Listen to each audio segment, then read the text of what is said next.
ঠাকুর দেবতা হৃদয়ে থাকে, যে আল্লাহর কাছে দোয়া মাঙে সে মনে মনে মাঙে।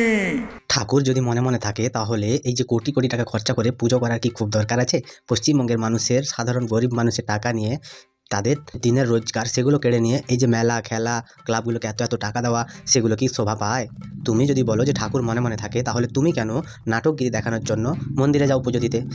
এটা তো তোমায় উত্তর দিতেই হবে। তাহলে আজকে এই মুখ্যমন্ত্রী তথা দুমুখো সাপকে নিয়ে কথা বলবো। তোমরা ভিডিওটা শেষ পর্যন্ত দেখতে থাকো, কথা দিচ্ছি দারুণ মজা পাবে। তো চলো আর বেশি না বকে ভাট আজকের ভিডিওটা শুরু করা যাক।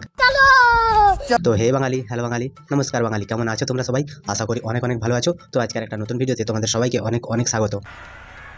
ঠাকুর দেবতা হৃদয়ে থাকে, যে আল্লাহর কাছে দোয়া মাঙে সে মনে মনে মাঙে।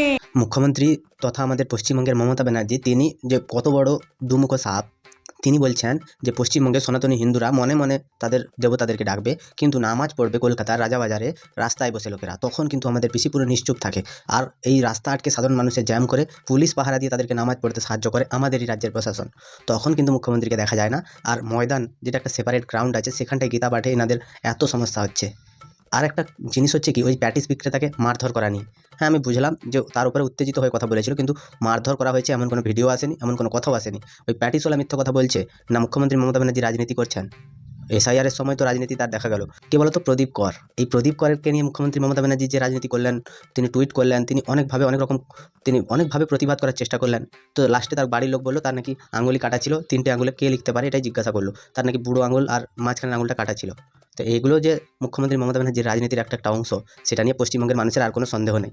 সন্দেহের জায়গা এখানটায় যে উনি কি সত্যিই হিন্দু না উনি মুসলিম। আরে কেনা কে চাতে হো? আর রমজানের সময় বা নামাজের সময় সবাই একসাথে যায়। যদি আপনার কথা মতো ধরে নিই যে আল্লাহকেও যারা দোয়া করে তারাও যদি মনে মনে করে, তাহলে এই যে ঈদের দিন আপনি যে এখানটায় যে বোরখা পরে, তারপরে আপনি অনেক রকমের স্টাইল মেরে এরকম করে একবার এরকম করে বসে যে সেখানটায় তাদের সাথে নাটক করেন সারাদিন খাওয়া দাওয়ার পরে, সেটা তাহলে কী ছিল? আপনি যদি কোনো ধর্মকে সম্মান করেন, তাহলে ওই ধর্মের তাদের যে উৎসব পালনের দিন, সেই উৎসবের দিন নাটক করে আপনার মতো কেউ যায় না। কত পাতেলা! যারা মুসলিম লোক তাদেরকে বলো না একবার এসে মুসলিমদের ব্রাহ্মণ বাড়িতে প্রসাদ সেবন করে যেতে, পারবে না, কারণ ওটা তোমার ক্ষমতার বাইরে। আর এই যে ইসলামের নামে যে আমাদের রাজ্যে যে সবথেকে বড় রাজনীতি চলছে, এই যে মাদ্রাসা প্রতিস্থাপন হচ্ছে, আবার তুমি হিন্দুদেরকে নিয়েও রাজনীতি করা শুরু করেছো। কারণ হচ্ছে কি, তুমি পশ্চিমবঙ্গে পাবলিকের টাকায় মন্দির বানাচ্ছো, পাবলিকের টাকায় দুর্গাপূজাও করছো, এত টাকা ওড়াচ্ছ, সাধারণ মুসলিমদেরও ক্ষতি করছো। আসলে তুমি কোনোদিন নিজের ছাড়া কারুর কখনো ভালো চাও না। সেটা পশ্চিমবঙ্গের মানুষ যেদিন বুঝতে পারবে, সেদিন তোমার খেলা শেষ হয়ে যাবে। কি করলি তুই? এই 14 বছরে আমরা যা করেছি, এই এত উন্নয়ন আমি চ্যালেঞ্জ করে বলছি সারা পৃথিবীতে কোথাও হয়নি।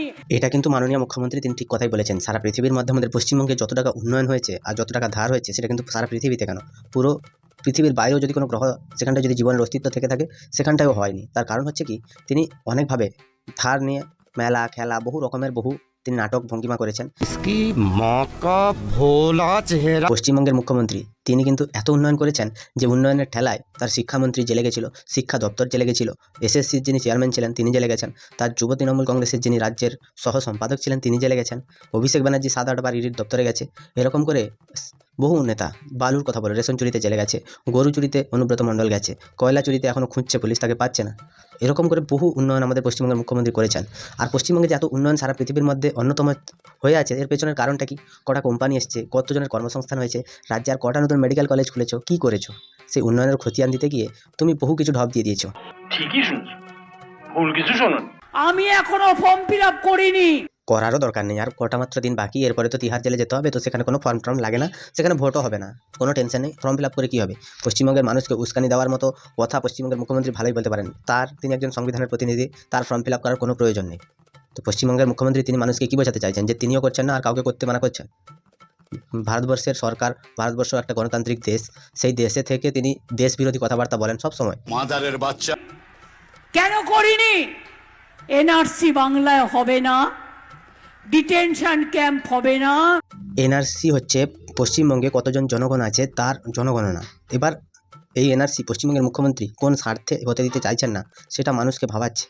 জনগণনা হলে পশ্চিমবঙ্গের মুখ্যমন্ত্রী যে এত পরিসংখ্যান তথ্য দিচ্ছেন, তিনি এটা করেছি ওটা করেছি, দারিদ্র্য সীমার নিচ থেকে সবাইকে বার করে নিয়ে এসেছি, সেই সব তো ধাপ্পাবাজি ধরা পড়ে যাবে, তাই না? আর এই ধাপ্পাবাজিগুলো ধরা পড়ে গেলে ওনার তো আর পালাবার কোনো পথ থাকবে না। আর উনি চাইছেন ভোটের পরে উনি সবকে টাইট দিয়ে দেবেন, কিন্তু কি করে দেবেন সেটাও বড় ব্যাপার। এরা যে গীতা পাঠ বলে, গীতা পাঠ তো আমরা সবাই বাড়িতে করি। পশ্চিমবঙ্গের মুখ্যমন্ত্রী মমতা ব্যানার্জি তিনি নাকি গীতা পাঠ করেন। ভাবা যায় তিনি কিভাবে গীতা পাঠ করেন, সেটা যদি পড়ে শোনান তাহলে সেই চণ্ডী পাঠের মতো অবস্থা হবে, বা পশ্চিমবঙ্গে যে সরস্বতী পূজার মন্ত্রের মতো হবে। এটাই হবে, মিলিয়ে নিও। কারণ উনি যে ঢপ কীভাবে দিতে হয় তিনি খুব ভালো করেই জানেন। আর মানুষকে ভাঁওতাবাজি দেখানোয় 1 নম্বরে আছেন। সব কিছুতে তিনিই সেরা, পৃথিবীতে আর কেউ সেরা নেই। পৃথিবীর মধ্যে সবথেকে বেশি উন্নয়ন নাকি পশ্চিমবঙ্গে হয়ে গেছে। হ্যাঁ, পশ্চিমবঙ্গের মানুষও তাই বলছিল যে এত পশ্চিমবঙ্গে উন্নয়ন হয়েছে যে পশ্চিমবঙ্গের দারিদ্র সীমার নিচে একটা মানুষও নেই। পশ্চিমবঙ্গে কেউ ভিক্ষাই করে না। রাস্তায় যে বোতল কুড়ানো লোকগুলো যারা রাত্রিবেলা বোতল কুড়োতে বেরোয়, সেগুলো তো মুখ্যমন্ত্রী তাদেরকে জবটা দিয়েছে, ওটা সরকারি চাকরি করে। এবার যারা ধাপার মাঠে থাকে তারাও সরকারি চাকরি করে, যারা বস্তিগুলোতে থাকে তারাও সব সরকারি চাকরি করে। প্রত্যেকের কাছে কিছু না কিছু কাজ আছে। কারণ মুখ্যমন্ত্রী মমতা ব্যানার্জি তিনি এত দয়াময়ী, তিনি কিন্তু কাউকেই কষ্টে থাকতে দেননি, সেটা আমরা জানি। সে বাংলাদেশি হোক কিংবা পাকিস্তানি, সবাইকেই তিনি ধরে বেঁধে রেখেছেন। ইনি সত্যি দয়াময়ী, ইনার দয়ার কাছে সব কিছুই ফেল।